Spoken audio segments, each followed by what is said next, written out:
Pueden tomar asiento, los niños, como siempre, pueden salir para su servicio allí y gracias por estar presente durante este momento de alabanza todos juntos, porque es lindo empezar así, alabando al Señor. Como ustedes saben, estamos siguiendo el libro de Colosenses y la serie se llama No te dejes atrapar. No te dejes atrapar. De hecho, ahora van a ver una botellita con una persona adentro atrapada en esa botella. Y yo me imagino, quizás ni se da cuenta, porque como es transparente, yo miraba la foto y digo, ¿se dará cuenta que está atrapado? A veces no nos damos cuenta que estamos atrapados y nos estamos metiendo solitos adentro de una botella de vidrio y estamos siendo atrapados. Y entonces, justamente, en este capítulo 2 que vamos a hablar hoy, el apóstol Pablo dice, no se dejen atrapar, que son precisamente las palabras que marcan toda nuestra serie. O sea que hoy de alguna manera vamos a estar centrados digamos, en el punto medio de todo este libro, en el tema, no te dejes atrapar, no te dejes atrapar. Hay un contexto para esta carta que ¿ustedes me permiten que me vaya un poquito por las ramas? Porque se los quería contar, pero medio que estoy con la duda porque digo, se me va a ir demasiado tiempo. Pero resulta que Pablo le escribe a los colosenses. Los colosenses son los que vivían en la ciudad de Colosas, elemental, ¿no es cierto? Pero no, le voy a contar algunas cosas que no son tan elementales y que no sé si las sabían, vamos a ver, y que son muy interesantes. Pero resulta que Colosas formaba un triángulo con otras dos ciudades muy importantes del Asia Menor. Toda esa zona que hoy es Turquía estaba tomada por Roma y era una provincia romana. El Imperio Romano había conquistado toda esa área y ahora lo que hoy es Turquía pertenecía a Roma, al Imperio Romano. Y estas tres ciudades formaban un triángulo cerca de un río que se llamaba Licus. Y por algunas características que ahora les voy a contar, estas tres ciudades eran muy influyentes, ciudades muy poderosas. Tenemos a la ciudad de Herápolis. La ciudad de Herápolis se caracterizaba porque tenía aguas termales. Entonces venía mucha gente a tomar baños termales. Salía agua caliente de la misma tierra, aguas termales, ustedes ya saben. Y era famosa. Estaban en cruces de camino, en lugares muy poblados. La otra ciudad del Triángulo, y esta es muy interesante, porque es Laodicea. Resulta que, acá viene una parte muy interesante, resulta que Laodicea era la ciudad que estaba más alejada del río Licus. Entonces el agua no llegaba sola y los romanos construyeron un acueducto. Ellos eran famosos por construir acueductos, pero parece que no le salió del todo bien. Lo hicieron subterráneo y era como un gran caño con piedras, un acueducto. Entonces llevaban el agua del río Licus a la ciudad de Laodicea. Pero resulta que eran unos kilómetros y ellos eran especialistas en hacer que el agua tenga caída, para que el agua pasaba. Pero con el tiempo, las rocas comenzaron a sacar como cierto alcalinidad, a producir cierto desperdicio y comenzó el agua a estar un poco más turbia. Pero no solo turbia, sino que como hacía calor, se calentaba ese acueducto y el agua del río Licus, que era fría, llegaba tibia a la ciudad de Laodicea. Tibia y turbia. Si ustedes se acuerdan, y yo se lo voy a leer para que se acuerden, cuando Jesús en el Apocalipsis le habla a las iglesias del Apocalipsis, una de las cartas se la dedica a esta iglesia que estaba en Laodicea. Y le dice, Apocalipsis 3:15, creo que va a estar en pantalla, dice, mira, ahí está, dice, yo sé todo lo que haces, que no eres ni frío ni caliente. Cómo quisiera que fueras uno o lo otro, pero ya que no eres ni tibio, ni frío, ni caliente, te escupiré de mi boca. ¿Se acuerdan de ese pasaje? Porque no eres ni frío ni caliente, te vomitaré de mi boca. ¿Sabe lo que eso significaba? Que le estaba hablando a la iglesia que estaba en una ciudad donde las aguas eran tibias. No era Hierápolis, donde el agua era caliente, ni Colosas, donde el agua era muy fría porque estaba cerca del río. Colosas tenía esa característica, tenía otras también, pero una de las características era que el agua era fría. No eres, dice, ni Colosas, caliente, frío, ni Hierápolis, caliente. Eres la Odisea, tibia. Por lo tanto, te escupiré de mi boca. ¿Sabe por qué? Porque uno tendía a escupir el agua tibia. La gente vomitaba cuando tomaba el agua tibia. Por eso ese pasaje dice, te vomitaré de mi boca. Es una parábola a la ciudad de la Odisea. Él, por supuesto, cuando Jesús le escribe a la iglesia que estaba en la Odisea, estaba hablando de lo espiritual, pero usaba esa referencia porque todos sabían lo que significaba tener el agua tibia, no ser ni fría ni caliente. Y tenían ese concepto bien amarrado de que si uno toma esa agua tibia y turbia, vomitaba. Por eso Jesús dice, te escupiré de mi boca porque no eres ni frío ni caliente. Y hace una relación con lo espiritual. Eso era lo interesante. Y bueno, si no lo sabía, ahora sabe algo más. Pero vamos a enfocarnos en Colosas. Resulta que Colosas era, por supuesto, su nombre sale de colosal, porque era una ciudad impresionante. Tenía aguas muy frías y en el área se criaban unas ovejas de lana negra. ¿Se acuerda cuando dice la oveja negra de la familia? Bueno, eran ovejas de lana negra, raras, una zona de... Y claro, con esas lanas se hacían alfombras, vestidos de lana negra y eran costosísimos. Y esas ovejas se criaban justo allí en ese triángulo. Además era una zona bancaria, donde había muchos bancos. Además tenían una escuela de oftalmología. O sea que era una zona muy rica. Los habitantes de esa zona se creían superiores a todos los demás. Tenían dinero, tenían instrucción, eran sabios porque tenían muchísima influencia griega. La ciudad de Colosas estaba abrumada de sabios y filósofos griegos. Así que en esa ciudad de Colosas estaba la iglesia de Colosas. Y la iglesia de Colosas tenía una característica, estaba llena de colosenses. Y los colosenses eran como los demás colosenses, pero habían recibido a Cristo. Entonces hay que ver el contexto, a la gente, a qué tipo de gente le escribe Pablo. Era gente que se creía muy sabia, muy inteligente. Era gente que estaba sobrepasada de conceptos filosóficos griegos. A ese tipo de gente Pablo le escribe la carta a los colosenses. Ahora, la carta tiene básicamente dos cosas. Una fuerte advertencia para despertarlos y una profunda reflexión doctrinal. Acá vemos a un Pablo enojado. Muchas veces el enojo es un detonante, cuando se maneja sabiamente, es un detonante que ayuda a solucionar las cosas. Es un detonante que puede detonar, por decirlo así, generar algo que sea beneficioso. Aquí el apóstol Pablo descubre un problema muy grave y entonces se enoja por ese problema y escribe una carta que beneficia a los que estaban en problemas y a todos nosotros que no tenemos quizás ese mismo problema, pero estamos cerca. Estamos cerca. Entonces esa carta a través del Espíritu Santo nos es útil a nosotros hoy como lo fue a los colosenses en ese día y en ese problema puntual. Por eso a veces el enojo no es tan malo, no digo yo porque me enojo.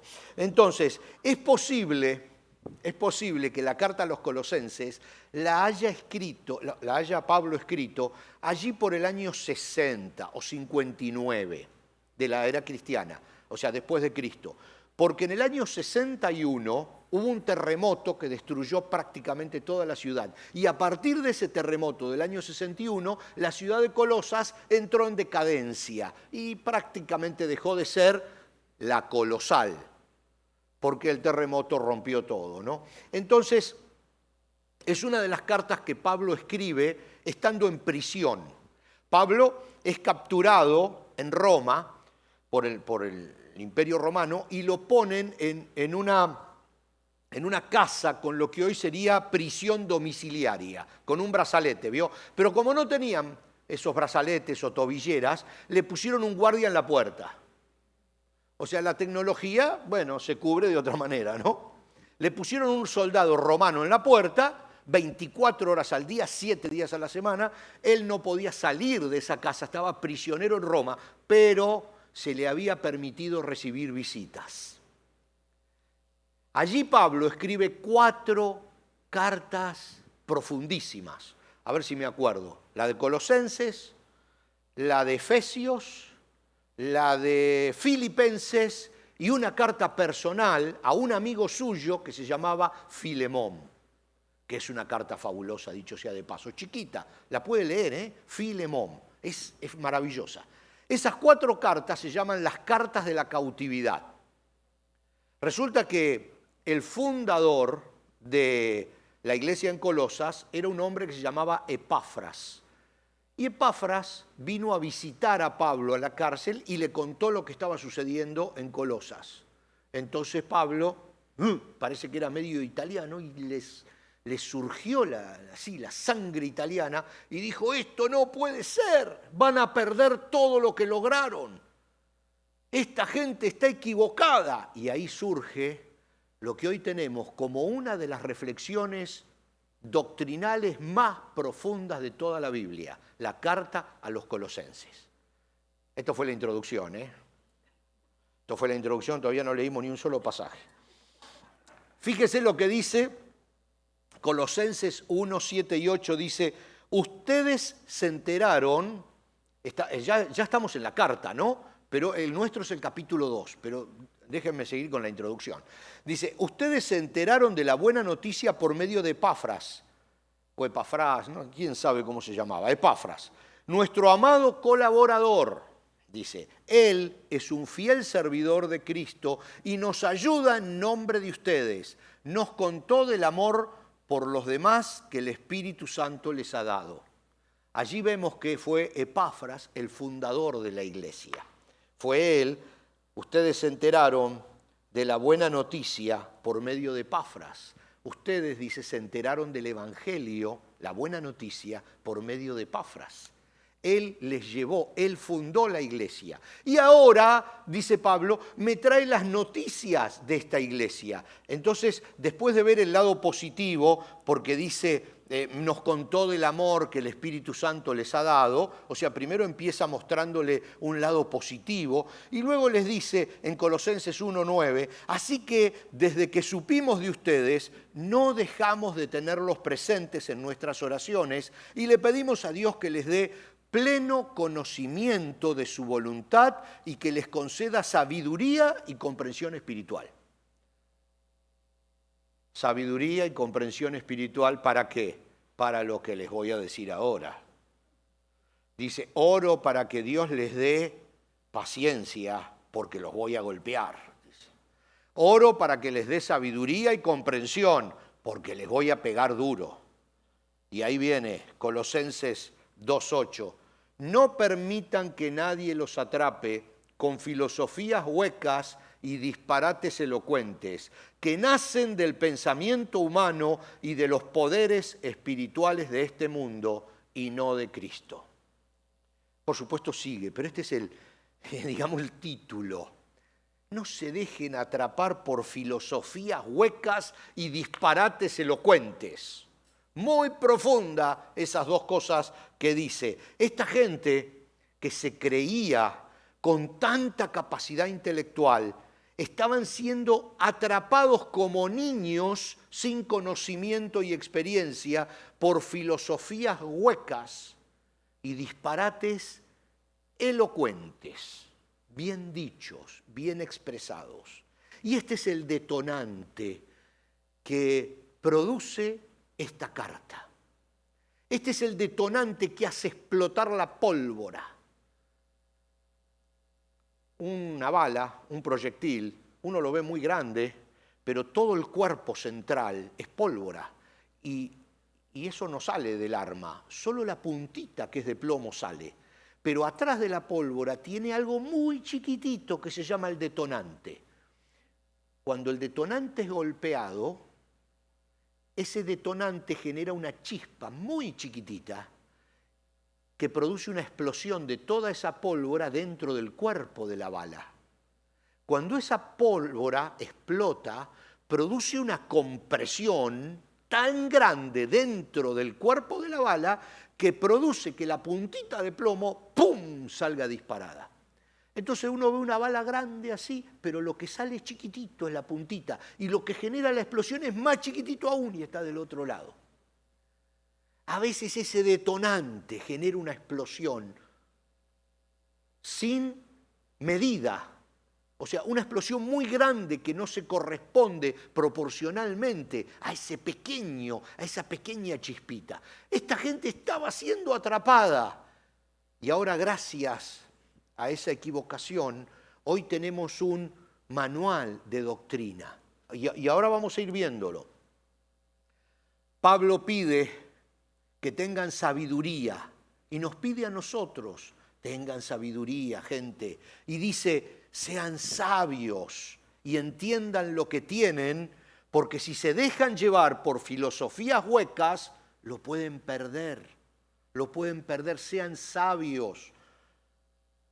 Podemos deducir que había dos problemas principales en la iglesia de Colosas. La iglesia de Colosas estaba inmersa en una sociedad politeísta. No solo que los griegos eran politeístas, sino que toda el Asia era politeísta, sino que ahora estaban tomados por el ejército romano, o sea, por el imperio romano, que tenían un montón de dioses también.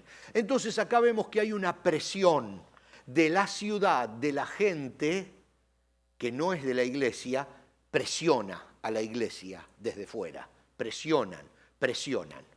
Y luego, bueno, toda esa presión se basaba en conceptos como que solo se alcanza la salvación a través de la sabiduría. Eso decían los griegos, solo se es salvo a través de ser sabio.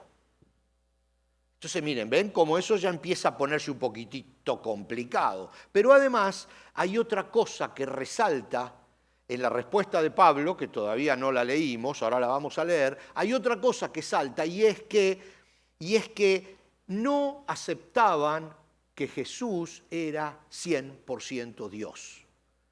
Y que ellos decían que había que agregarle algo, que había que agregarle, no sé, algo, algún santo, algún ángel, algo a Jesús, porque lo veían poquito a Jesús. Decían, no, pero ¿cómo? Nació en Belén, lo crucificaron, hay que agregarle algo. Todo filosofías huecas, disparates elocuentes, lo llama Pablo. Fíjense que Colosenses 2:18 dice, no dejen que los condenen esos que se hacen pasar por muy humildes y que dan culto a los ángeles, que pretenden tener visiones y que se hinchan de orgullo a causa de sus pensamientos humanos. Bastante fuerte. Era una línea de pensamiento filosófico que decían que a los ángeles había que orarles porque ellos intercedían con Jesús ante Dios. Ángeles, santos, no sé, vírgenes. Hoy hay un mundo de intermediarios y estamos siendo bombardeados por todo eso como que Jesús no es suficiente. Nosotros a veces también tenemos esas presiones de una sociedad que nos rodea. Y hoy, así como los colosenses, también tenemos esas presiones. Y la Biblia tiene como semáforos rojos. Vamos a ver un semáforo rojo en el cual usted se tiene que detener, ¿verdad? No se puede cruzar. Ahora vamos a ver primero cuál es el semáforo rojo que Pablo le pone a estas personas que estaban tratando de influir sobre los cristianos. Colosenses 1, 15 al 22, y vamos a leer bastante, dice, acuérdense que pensaban que Jesús no era todo lo suficiente, que no era 100% Dios. Entonces, aquí Pablo deja esto escrito, guiado por el Espíritu Santo para nosotros y para toda la humanidad. Cristo, dice Colosenses 1, 15 al 22, es la imagen visible del Dios invisible. Él ya existía antes de que las cosas fueran creadas y es supremo sobre toda creación porque por medio de Él Dios creó todo lo que existe en los lugares celestiales y en la tierra. Hizo las cosas que podemos ver y las que no podemos ver, tales como tronos, reinos, gobernantes, autoridades del mundo invisible. Todo fue creado por medio de Él y para Él. Él, Jesús, dice, ya existía antes de todas las cosas y mantiene unida toda la creación. Cristo también es la cabeza de la iglesia, la cual es su cuerpo. Él es el principio, es supremo sobre todos los que se levantan de los muertos. Así que Él es el primero en todo, pues a Dios en toda su plenitud le agradó vivir en Cristo y por medio de Él Dios reconcilió consigo todas las cosas. Hizo la paz con todo lo que existe en el cielo y en la tierra por medio de la sangre de Cristo en la cruz. Eso los incluye a ustedes, dice, que antes estaban lejos de Dios, eran sus enemigos, estaban separados de Él por sus malos pensamientos y acciones, pero ahora Él, Cristo, los reconcilió consigo mediante la muerte de Él, Dios, los reconcilió consigo mediante la muerte de Cristo en su cuerpo físico. Como resultado, los ha trasladado a su propia presencia y ahora ustedes son santos, libres de culpa y pueden presentarse delante de Él sin ninguna falta. Ese problema genera esta avalancha, esta catarata de conceptos acerca de que Cristo es 100% suficiente, que estaba antes, que estuvo durante y que estará siempre, que es el mismo hoy, ayer y por los siglos, y que es el sacrificio perfecto para abrir la puerta del cielo y para unirnos con Dios, y que no hace falta otra cosa. Cristo es todo lo que la iglesia necesita y todo lo que cada uno de nosotros necesitamos. Cristo es todo lo que tú necesitas. Y lo dice ahí con todas las letras. Y hay otros semáforos rojos, sí hay más en la Biblia, porque nosotros estamos siendo atrapados con otras cosas. Fíjense, se prende un semáforo rojo cuando alguien te dice: no te puedes acercar a Dios así como estás. Estás muy sucio. Tienes que solucionar tus cosas antes de acercarte a Dios. ¿Cómo vas a ir a la iglesia si eres un pecador? Primero soluciona tus cosas y luego ve a la iglesia. Eso se escucha mucho. Ese es el consejo que dan muchos. Sin embargo, ahí hay otro semáforo rojo. ¿Por qué? Porque el Señor Jesús dijo en Mateo 11:28, vengan a mí todos los que están cansados y llevan cargas pesadas, y yo les daré descanso. Y en Lucas dice, yo no he venido a llamar a los justos, sino a los pecadores, para que se vuelvan a Dios. Cristo te recibe como estás y te cambia. Por eso hay otro semáforo rojo cuando alguien te dice, te tenés que limpiar antes de llegar a la iglesia. A la iglesia se viene así, como uno está, con todas las cargas, con todos los problemas, y es aquí donde Cristo te va a limpiar, donde Él va a agarrar tu carga y la va a sostener. No tienes que hacer un esfuerzo antes de llegar. Pero se prende otro semáforo rojo cuando alguien te dice, tú no tienes acceso directo a Dios. Necesitas a alguien que te ore, Necesitas a alguien que te ponga la mano encima para que Dios descubra tu problema. No tienes acceso directo a Dios. Necesitas un intermediario. Cuando alguien te dice eso, la Biblia pone otro semáforo rojo y dice, no se dejen atrapar. Primera de Pedro 2:9 dice, pero ustedes son una familia escogida, un sacerdocio al servicio del Rey, una nación santa, un pueblo adquirido por Dios. Y Hebreos 10 dice, así que, amados hermanos, podemos entrar con valentía en el lugar santísimo del cielo, por causa de la sangre de Jesús. Por su muerte Jesús abrió un nuevo camino, un camino que da vida. Y por supuesto el famosísimo pasaje de 1 de Timoteo 2:5, porque hay un solo Dios y un solo mediador entre Dios y los hombres, que es Jesucristo, hombre. O sea que tienes el acceso a Dios abierto a través de Cristo. Cuando alguien te quiere atrapar diciéndote que necesitas un intermediario para llegar a Dios, no. Cristo abrió el camino directo. Y en el nombre de Jesús tú llegas directamente a la presencia de Dios. Si no, no serviría para nada el sacrificio de Cristo.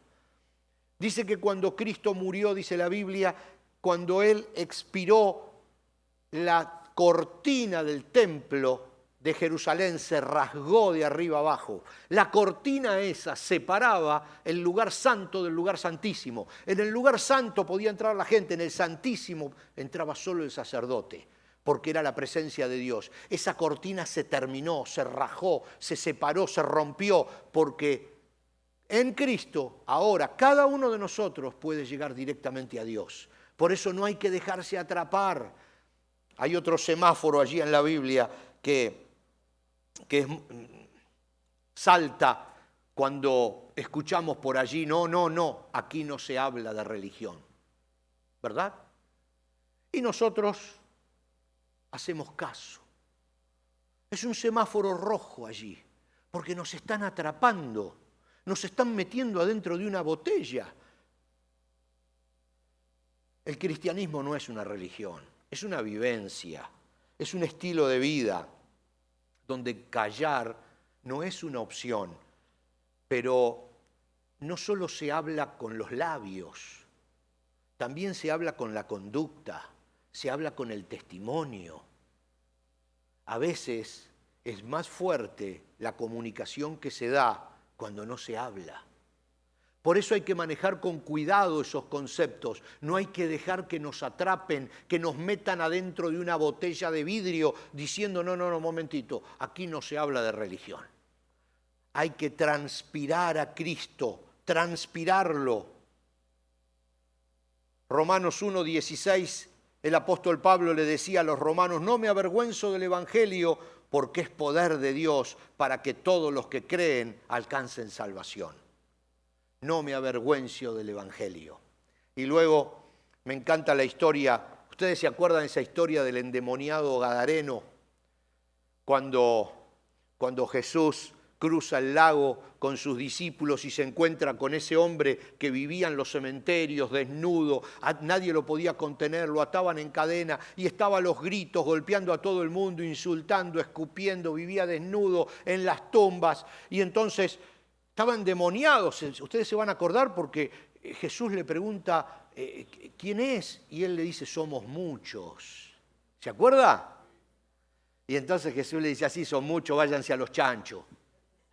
Y ahí se fueron todos los demonios a los chanchos y los chanchos se tiraron al mar. Y el endemoniado quedó tranquilo, sanado, libre. Y entonces cuenta la Biblia, y usted lo puede leer, que los discípulos se metieron de nuevo en la barca, en un bote, se metieron de nuevo para volver. Y el endemoniado se quería ir con ellos, el ex endemoniado. Agarra y se quiere meter adentro de la barca también. Porque dice, bueno, ¿yo ahora qué voy a hacer acá? ¿Me vuelvo con ustedes? Y entonces Jesús le dice, Lucas 8:39, vuelve a tu casa y cuéntales a todos lo que Dios ha hecho por ti. ¿Y saben lo que yo siempre me pregunté? ¿Tenía algo que decir el endemoniado? ¿Hacía falta que dijera alguna palabra? ¿O solamente tenía que volver a su casa vistiendo un pantalón, una camisa y diciendo buenas noches, llegué, ¿qué hay de comer hoy? No hace falta decir una sola palabra y todo el mundo iba a caer deslumbrado por el testimonio, por el cambio. Entonces cuando te quieren atrapar diciendo no hables de Cristo porque aquí no se habla de religión, por favor, no te dejes atrapar, no te dejes atrapar. Hay muchas maneras de hablar y la más fuerte es cuando los demás ven un cambio en ti. Hay otro semáforo que hace ya un tiempo largo se ha puesto de moda. Cuando vienen y te dicen, los problemas que tenés es porque arrastras una maldición de tu bisabuelo. ¿Lo escuchó usted eso? ¿Lo escuchó?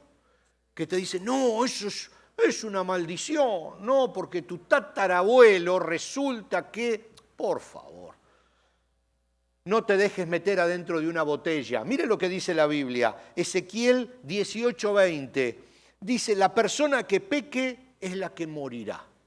El hijo no será castigado por los pecados del padre, ni el padre será castigado por los pecados del hijo. Luego dice, los justos serán recompensados por su propia conducta recta y las personas perversas serán castigadas por su propia perversidad. Ojo, no hay que pegar las páginas de la Biblia, no hay que hacer doctrina de un versículo, porque un versículo fuera de contexto, ya saben que es solo un pretexto. Jeremías 31:30 dice, cada uno pagará por sus propios pecados. Los que coman las uvas agrias serán los que tengan la boca fruncida. En Dios somos nuevas criaturas. Cuando le das permiso y Cristo entra en tu vida, todo lo demás pasó. Somos hechos nuevas personas. Y cada día, dice la Biblia, son nuevas sus misericordias sobre nosotros. No hay una maldición generacional. A veces hay una consecuencia del pecado de alguien. Esto es algo como para un estudio profundo, pero nunca hay que mezclar las consecuencias con las maldiciones generacionales. Si tu padre y tu madre eran alcohólicos y te pegaban y tuviste una infancia muy difícil, eso se traspasó a tu personalidad y es muy difícil deshacerse de ello. Cristo te hace nacer de nuevo y te ayuda cada día junto con los hermanos renacidos a poder superar eso. Pero no es una maldición, es una consecuencia. Es una consecuencia. Como si tú vas y robas hoy y viene la policía y te mete preso, es una consecuencia de que robaste. Es una consecuencia del pecado. No es un castigo de Dios, es una consecuencia del pecado. Entonces eso es un estudio muy profundo, pero lo importante que nosotros tenemos que saber para no ser atrapados es que en Cristo somos nuevas criaturas. Y todo lo viejo quedó atrás, y todo lo viejo quedó perdonado. Y tenemos una familia que nos ayuda a recuperarnos cuando lo de atrás nos causó problemas en nuestra personalidad, en nuestro carácter, cuando tenemos frustraciones, cuando tenemos dolores antiguos. Nos ayudan a perdonar, nos ayudan a sanar. La familia y Cristo en nosotros hace toda la diferencia. Por eso no hay bisabuelo que valga. Cada uno va a pagar por lo suyo.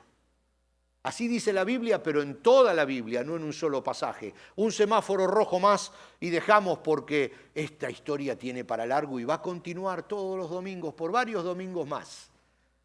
Un semáforo rojo más que la Biblia nos pone para no ser atrapados. Que nadie te diga que no tienes ningún don, que no tienes ningún regalo de Dios. Mire lo que dice la Biblia. Efesios 4:7 dice, Él, o sea Dios, nos ha dado a cada uno de nosotros un don especial mediante la generosidad de Cristo. Eso quiere decir que en Cristo, cuando eres una nueva persona, ahí quizás antes no tenías el don, pero en Cristo tienes un don, un regalo de Dios, algo que va a beneficiar al cuerpo. Por eso dice 1 Pedro 4:10, Dios en su gran variedad de dones espirituales les ha dado un don a cada uno de ustedes. Úsenlo bien para servirse los unos a los otros. ¿Sabe lo que eso necesita? Te necesitamos. Dedo gordo del pie. Qué difícil que es caminar cuando le duele el dedo gordo del pie. Uno dice, tan chiquito el dedo gordo del pie.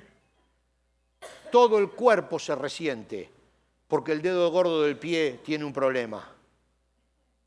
Pero todo en serio, porque usted empieza a apoyar mal la pierna, le duele la cadera, le duele la espalda, le duele la cabeza, todo por el dedo gordo del pie. Nos necesitamos, somos un cuerpo. Por eso dice, en Cristo tenemos nuevos dones. Úselos para beneficio del resto del cuerpo, para que todo el cuerpo pueda caminar bien. No se deje atrapar por los que le dicen no tienes ningún don, o por usted mismo que dice no tengo ningún don, no tengo nada que pueda hacer. No, como cuerpo tienes un don y te necesitamos. Bueno, uno más, un semáforo rojo más, un minutito más, total. Tenemos un semáforo rojo más, un semáforo rojo más. A ver, ¿qué pasa cuando le dicen, no, eso no lo puedes lograr? No, eso no va a andar. Había una publicidad muy vieja en Argentina que decía, no va a andar, no va a andar. Había uno que siempre era el contra, el negativo, que cualquiera que le decía, no, yo quiero poner algo para... No va a andar. Dice, voy a sacar un préstamo para comprar un auto. No va a andar. Eso no va a salir. Eso no lo vas a lograr. Siempre hay alguien que de alguna manera te va a decir, no, eso no lo vas a lograr, eso no va a andar, eso no es lo mejor que puedes hacer. Siempre hay un contra. Pero ¿qué dice la Biblia? Filipenses 4:13, todo lo sabe, ¿verdad? Todo lo puedo en Cristo que me fortalece. Ahora bien, yo no lo puedo todo, es verdad. Quizás ese que dice que no lo voy a lograr, lo dice porque no sabe que en Cristo sí lo puedo lograr. Entonces no te dejes meter adentro de la botella cuando te dicen no lo podés lograr, no tenés ningún don, arrastrás un pecado de tu familia. No te dejes atrapar cuando te dicen Jesús no es completo, necesitas algo más, necesitamos otro intermediario. No te dejes atrapar, no te dejes atrapar cuando te dicen aquí no se habla de religión. No te dejes meter en la botella. Y entonces Pablo dice, son filosofías huecas, son disparates dichos de una linda manera. No te dejes arrastrar por eso. Ahora, ¿y qué tenemos que hacer para estar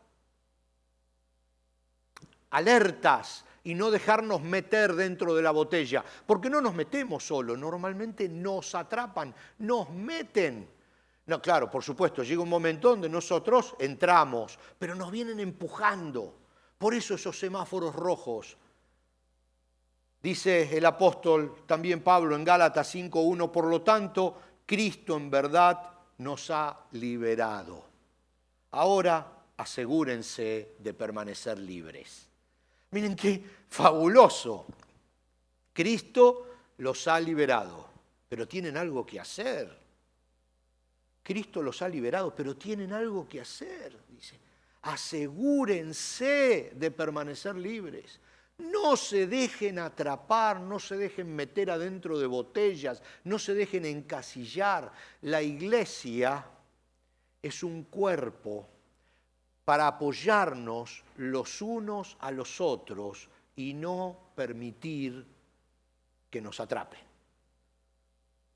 Si dejas de congregarte, estás sin escudo y estás expuesto a esas filosofías huecas y disparates elocuentes.